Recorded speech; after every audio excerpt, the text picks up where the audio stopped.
Hello fellow hunters and charged blade enthusiasts. Welcome to another guide by Lagiacrus. Perhaps you have watched my previous guide on how to improve your skills when using the charged blade weapon. If you haven't, you might want to check it out first, as it includes some gameplay pointers for Striker, Aerial, and Valor styles. In this video, I will be covering the Striker style more in depth.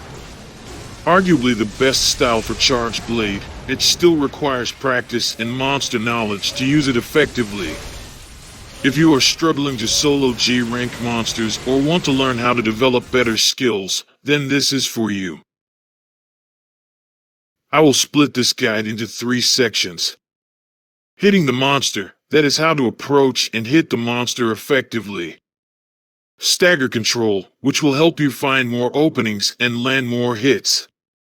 And finally, punishes. This will cover how to maximize your damage when you have a big opening.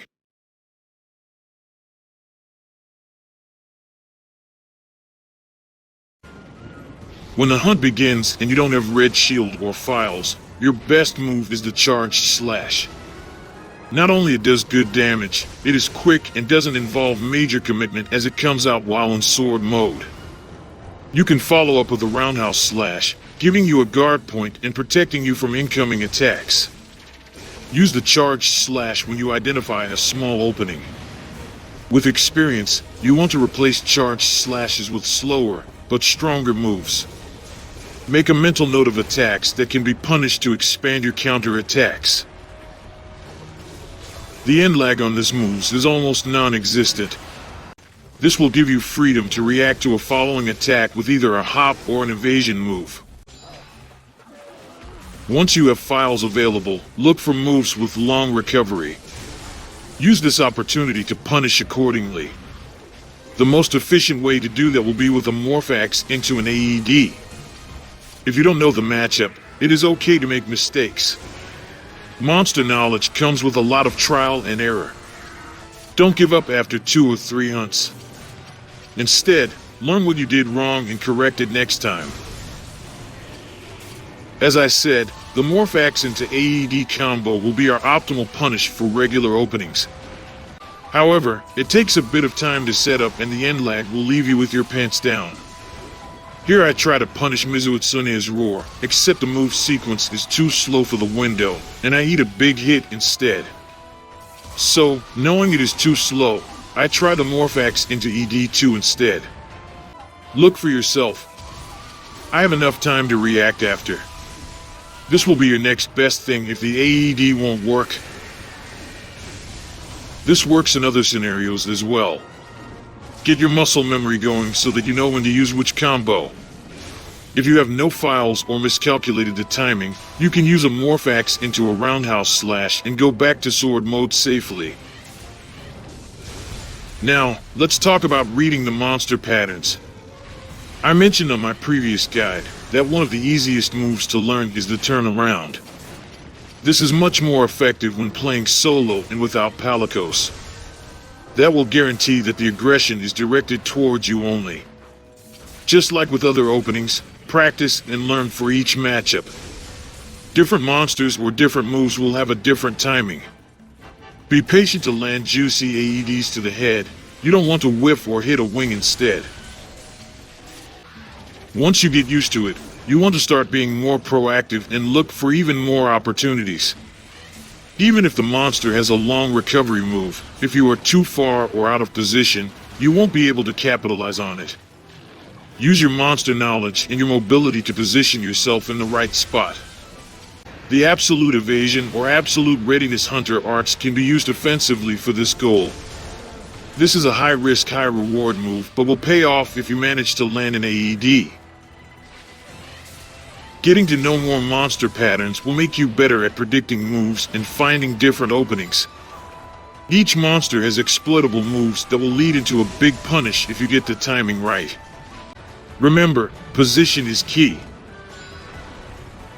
Here Glavenus exposes its head after a tail slam. If you aim for the tail with an AED, you will hit the head once the move finishes. This will add up damage fast. Rathalos has AI that can be exploited under certain conditions. If you land an AED when it is flying, you will get free dunks.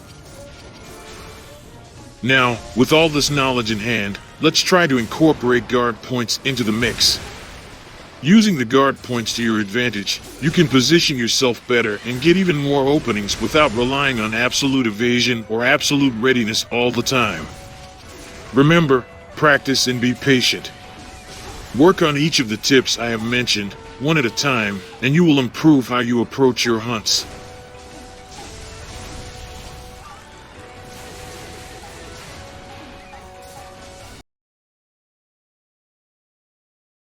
Each monster part has a damage threshold associated with it. What this means is that once you apply that damage to a part, you will get an animation where the monster either flinches or trips. This animation depends on the monster and which monster part you are targeting. On Kiriniko website you can check not only the values, but how the values change with the quest. G-rank monsters have higher thresholds for stagger, stun, and status in general. Hyper monsters have even higher values. But how does this help me on hunts? Well, certain monsters have lower thresholds on weak parts, which makes targeting those parts a good strategy to land free combos. For instance, Tetsukabra hind legs will cause a trip if you stagger them. You can target them and then aim for its head once the monster is down.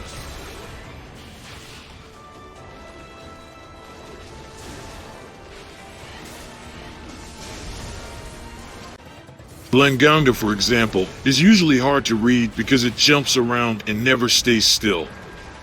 However, if you target its hind legs, you can get a trip and smack him good.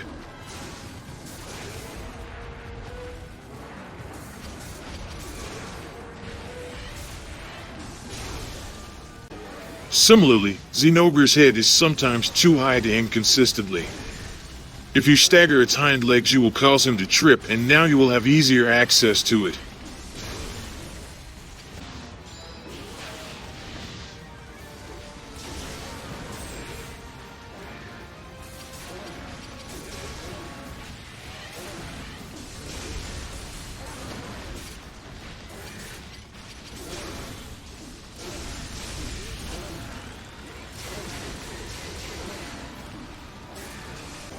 Different parts will cause trips for other monsters.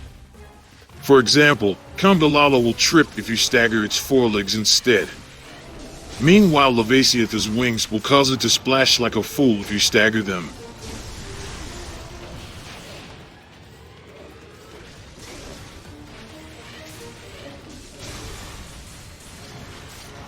Try to remember which parts can cause trips like the ones I have shown you.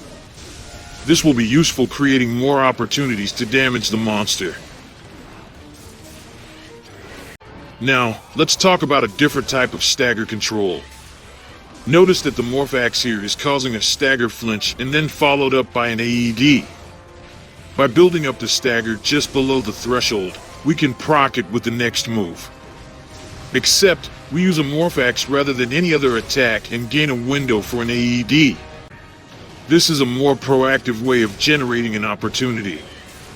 Depending on how tryhard you are, you can use a damage calculator and know how many hits you need to get you to this point, or you can find it empirically by trial and error.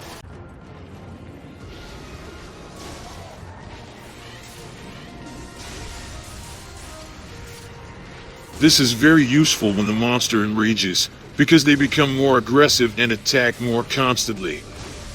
However, with a calculated stagger flinch to the head, you can regain momentum back.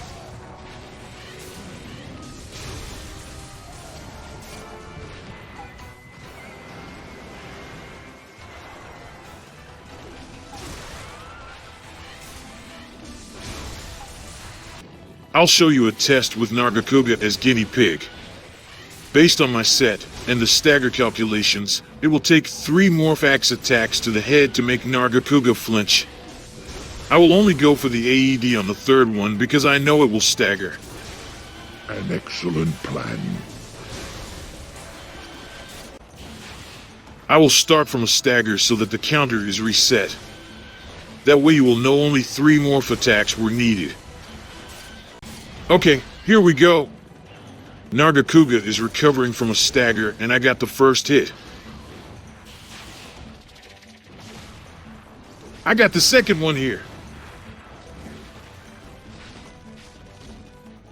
Now, the third one should cause the flinch, but here I hit the neck instead, which is why I didn't follow through. I am not missing this one. Flinch and AED to the head. Let's see a more practical example. Normally the AED will cause a second flinch, but here I didn't get the crit, so the second stagger didn't happen. The good news is that we should be really close though. The next Morphax should proc the second stagger, and this in turn will turn into a second AED in a row. Similar case, Mizuutsune's stagger threshold is higher, so the AED normally doesn't cause another flinch. This lets me chain 2 AEDs by using another Morphax right after. Make no mistake, these sequence of moves are not just YOLO AEDs. Either with experience or calculating your damage, you can discover ways to help you with stagger control and land big boy combos. For example, our poor Narga here gets staggered, then stunned,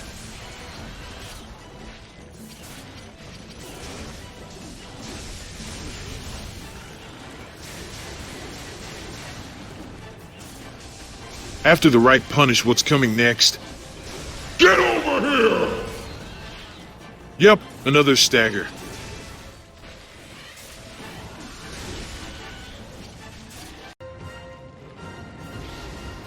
I use a Morphax here to cause the stagger flinch and get the follow-up AED, which also staggers. Now, I try to build up enough damage to the head so that I can get a free AED next.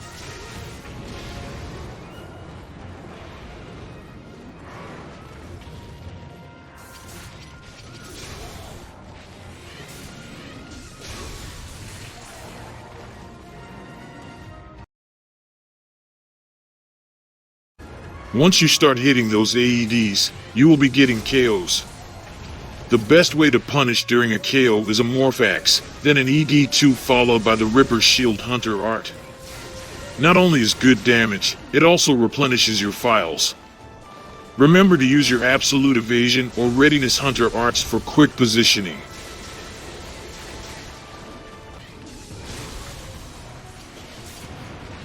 If done correctly, you can follow up the Ripper Shield with a single ED, followed by an AED.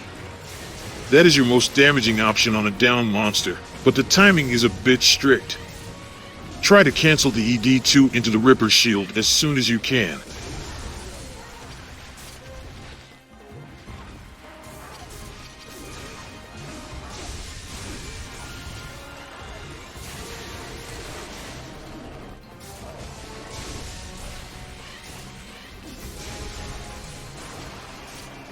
If you don't have Ripper Shield available, then your next best thing is a Morphax, an ED2 and an AED as finisher.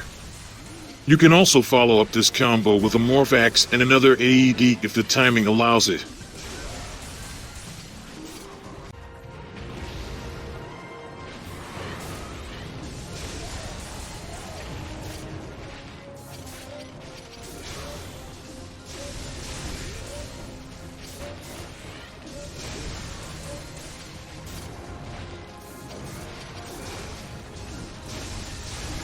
If you get a stagger trip or topple, your best damaging option is always an AED. Some monsters will move away from you. Try to position yourself quickly.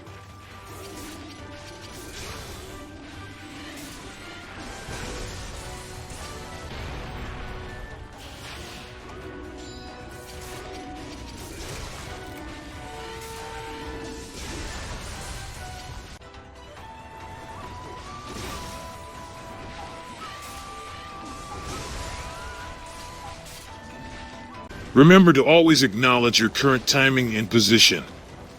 Sometimes you won't be able to land the most optimal option.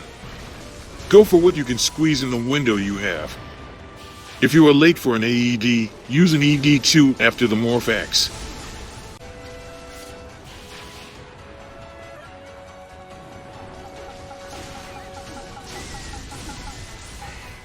To recap, I went through finding ways to land the AED, explained how to use Stagger Control to create more openings, and finally, talked about which punishes to use in specific scenarios.